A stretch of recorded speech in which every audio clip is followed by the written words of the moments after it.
We are in the presence of Dr. Sami Al-Arian, the virtual presence, that is. I wish he were here with us, with his daughter and with his grandkids, and we're going to put them on the camera for you. They're taking an important poll about soccer players, and we're going to get you the results before the day is out. But we are so glad that you are joining us, and that you are one of the recipients of this award. It's not just the Holy Land Foundation 5. It's also, the award is called Survivors of the USA's War on Terror. And Sami Al-Arian's case is very parallel to the Holy Land Foundation. I would urge you all to watch a documentary that is available on YouTube, Vimeo, which is called The USA versus Sami Al-Arian. And it is the most moving thing I've seen in a really long time. And Sami, I told you this in an email, but I want to tell you this face to face, which is that your wife is a saint, and that the way she faced this situation with such grace and style and held your family together is something that I will never forget. And that's all I'll say to introduce you. And thank you for being with us. And congratulations, you have received our award for this year. Thank you. Thank you so much, Dean, for your heartfelt and kind introduction, and for inviting me. My wife is indeed a saint, and we're very proud of her. Good afternoon, everyone, and thanks for coming. I'd like first to express my regret for not being with you in person. As you know, I had to leave the United States, but I'm deeply grateful to the organizers, the Community Church of Boston, and the Sacco and Vanzetti Award for this event, and for the honor they've bestowed on me, my family, and the Holy Land 5 and their families to be the recipient of this great tribute. Many Americans don't know that after the collapse of the Soviet Union and the end of the Cold War in the early 1990s, the United States embarked on a grand strategy of global liberal hegemony. It sought to reshape the world in its image and political vision without much consideration to other systems or traditions. It carried out policies that riled up many people, particularly across the Middle East, such as the stationing of tens of thousands of troops during the first Gulf War and dozens of military bases around the region, propping up dictators and authoritarian regimes across the region that denied their people's basic rights and freedoms, giving blind support to Israel for decades to the tune of over $200 billion, including arming it and financing its occupation of Palestinian territories, and carrying out brutal policies denying the Palestinians basic rights for decades, or maintaining Iraqi sanctions that killed hundreds of thousands of innocent Iraqis, particularly women and children, and so on and so forth. When 9/11 happened, everyone was asking why. There were really two answers to this question. It either happened because of US policies, or because, as many policymakers and government officials would say, they hated our democracy and freedoms. If the answer was the former, meaning because of US policies that were pursued in the region, then the American people would demand accountability and hard answers. Of course, this is in no way to justify what happened, but to understand why and what actually happened. American policymakers told their public that what happened was because they hated our freedoms and our way of life. And since we're not going to change who we are, then we must change who they are. And from there, we've had 20 years of invasions and occupations and the so-called global war on terror. These phony wars that killed hundreds of thousands of people were not only fought overseas, but another phony war was fought domestically. While the main victims of this war were American Muslims, it has also negatively impacted every segment of the American way of life. Regrettably, this was not an aberration, but a continuation of policies of a haughty but apprehensive empire that during times of uncertainty targets its most vulnerable communities. Despite all the lofty rhetoric about constitutional protections, the rule of law, the Bill of Rights, the United States has a rich and long history of political repression and persecution, particularly against minority or disfavored groups. After 20 years of the so-called global war on terror, there are significant challenges today in many areas that undermine democratic principles and impact fundamental rights taken for granted, including basic political freedoms, civil liberties, charitable giving, privacy concerns, freedom of thought, worship and association, ethnic and religious profiling, due process rights, among others. From the onset, this domestic war on terror was led by the FBI. The primary objectives of its operations and tactics used against the American Muslim community have been A, to infiltrate this community with thousands of informants and spies in order to keep them under constant surveillance and control, as well as distrustful of each other. And B, to cultivate a new breed of American Muslim leaders who would demonstrate loyalty and fealty to US hegemonic policies by being co-opted by the US security establishment. In its 20-year-old campaign, the FBI toolkit included the use of informants to infiltrate the Muslim communities and sow mistrust within the community, surveillance, national security letters to pry on their lives and finances, maintaining databases and fusion centers, no-fly lists and airport profiling, counter-violent extremism programs, suspicious mosque outreach, disruption, like the COINTELPRO of a bygone era, manufacturing crimes because of activism, associations, or exercising First Amendment activity, including the use of entrapment, as well as criminalizing speech and charity giving. Just look at the Holy Land case that Miko told us about, and Nida told us about her own experience and her father's unjust sentence of 65 years, along with Sami Al-Arian. It was the largest charity in the country and was targeted for political reasons, and the impact of which was to instill fear and chill on charitable giving in the US, particularly for Palestinian causes. And what's important to note here is that these underhanded tools have been utilized for political, not law enforcement reasons. The government did not like the politics of many Muslim groups or charities at the time, or their potential to impact policy change. So they were targeted. It didn't like charities to feed Palestinian or Iraqi children or support Palestinian institutions against the Israeli occupation, or empower dissident groups. So they were targeted. It didn't like the ability of some Muslim leaders in America to reach the highest echelon of government officials and impact policy. So they were targeted.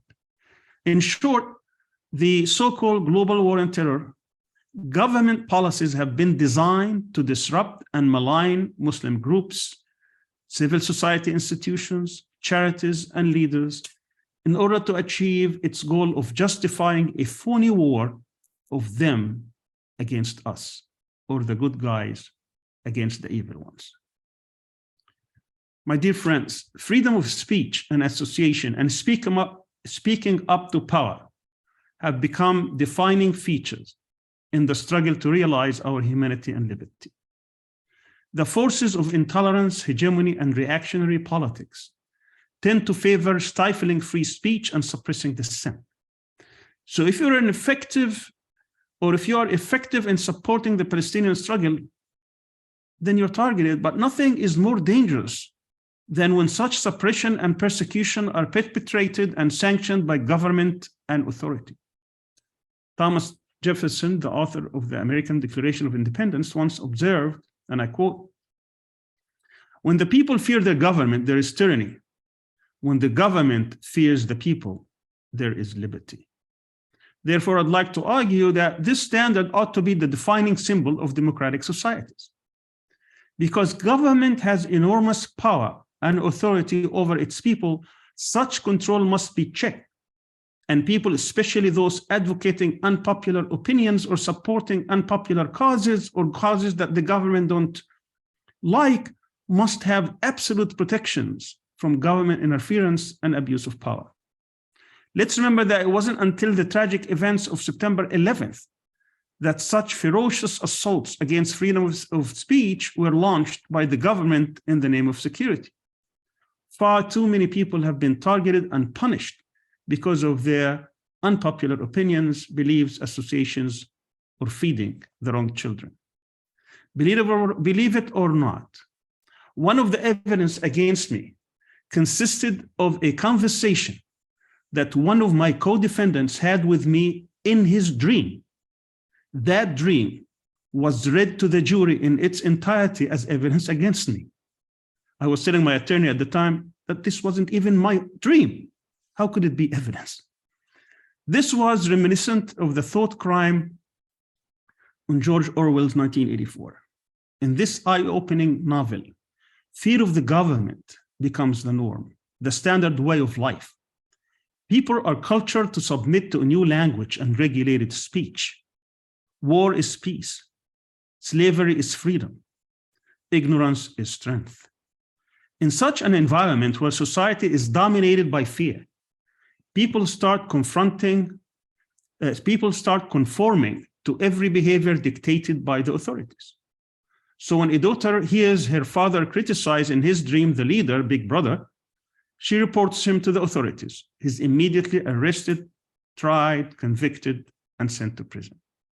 In the novel, Orwell describes how the father was grateful to his daughter for reporting him before acting out his dream so that he could be rehabilitated in time.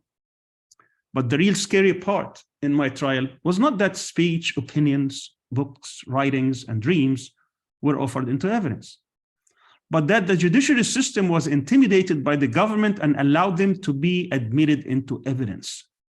That's why we applauded the jury's verdict at the time. Our jury represented the best society had to offer. Despite all the fear-mongering and scare tactics used by the authorities, the jurors acted as free people, people of conscience, able to see through Big Brother's tactics. But free people are not intimidated by scare tactics. On the contrary, they exhibit a sense of fairness, display respect for the freedom of others, and are willing to stand up and defend their highest ideals. That's the essence of a free and democratic society, where the people are unwilling to submit to fear or be intimidated or cowed by abusive authority and its tyrannical tactics. At the heart of this is the false dichotomy between security and freedom. Let me again quote one of the American founding fathers, Benjamin Franklin, who said, "Those who would give up essential liberty to purchase a little temporary safety deserve neither liberty nor safety." The Arab and Muslim communities in the United States are a minority and a vulnerable segment of society. Many members of these communities, as well as many of their organizations, have been targeted because of their beliefs, opinions, or associations. For many years now, fear has defined this community and become the hallmark in far too many homes, mosques, and places of work. Community after community in many states have been targeted and intimidated. Such a state of affairs is the conventional definition of a police state. When people start fearing their government, looking over their shoulders, afraid of the 5 o'clock in the morning knock on the door, losing their sense of privacy, whether such fear is irrational or not, such state of affairs surely cannot represent democratic ideals and values. Again, according to the author of the Declaration of Independence, that is the classical definition of tyranny. And I quote, "All tyranny needs in order to rule the day is for people of good conscience to remain silent or do nothing." To protect political speech or freedom of speech is to speak more, not less. To challenge authority and peoples in power. To speak truth to the people in power, that too often substitutes fear for rational thinking in order to control and dictate. But also too often the vulnerable members of society are too traumatized to speak on their own behalf or defend their rights. So it becomes incumbent upon people of good conscience, our collective duty, our solemn responsibility to champion their cause, to educate and inform the whole mass of the people. They are the only sure reliance for the preservation of our liberty. That only comes through freeing ourselves from fear and by exercising our right to speak and express ourselves freely.